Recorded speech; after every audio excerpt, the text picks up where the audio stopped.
Il aura fallu attendre 72 ans et une semaine pour leur rendre hommage. C'est la première fois qu'Argentan dans l'Orne fête ses libérateurs américains, ceux de la 80e division d'infanterie. Jusque-là, la cité célébrait surtout la 2e division blindée du général Leclerc, mais en août 1944, elle n'avait fait que passer. Au cœur des cérémonies, Damien Mignot, Nicolas Corbard.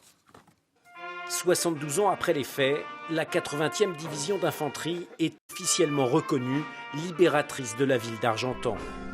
Le 13 août 1944, la 2e DB du général Leclerc entre bien la première dans la ville d'Argentan.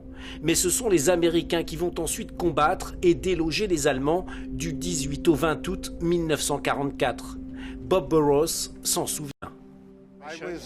Je n'étais pas dans le 80e d'infanterie, mais dans le 12e corps. Nous sommes arrivés juste après l'infanterie. En tant que militaires, nous représentions les affaires civiles pour le gouvernement américain. Notre travail consistait à aider les habitants à se relever, puis à remettre sur pied leur ville après les opérations militaires. J'ai ensuite rejoint l'infanterie lors de la bataille des Ardennes. Une réécriture possible grâce à Tristan Rondeau, passionné d'histoire et originaire d'Argentan. En fouillant le passé et grâce à plusieurs voyages aux États-Unis, il a pu mesurer le rôle majeur de ces jeunes combattants. C'est leur premier engagement, c'est la première fois qu'ils combattent. Ils ont débarqué 2 semaines plus tôt à Utah Beach, le temps de descendre, de parcourir la Normandie. Ils arrivent à Argentan. On leur donne l'ordre in extremis de bifurquer sur Argentan alors qu'ils se dirigent vers Angers.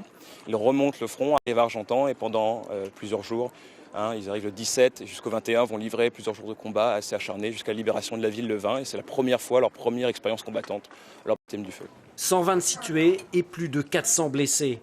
Alors pourquoi un tel oubli ? Le pilonnage de la ville quelques jours plus tôt par l'aviation alliée y est peut-être pour quelque chose. J'ai longtemps constaté que les Américains étaient d'abord perçus comme ceux qui avaient bombardé la ville. Donc on a occulté un peu leur travail après de libération de la ville. Et puis il y avait quand même, il faut bien reconnaître, le maréchal Leclerc à côté, que j'estime beaucoup d'ailleurs. Mais longtemps, moi j'ai cru personnellement que le maréchal Leclerc avait libéré la ville d'Argentan, ce qui n'est pas vrai. Pour honorer comme il se doit ces Américains, les habitants étaient invités à revêtir des habits d'époque et à revivre cette libération.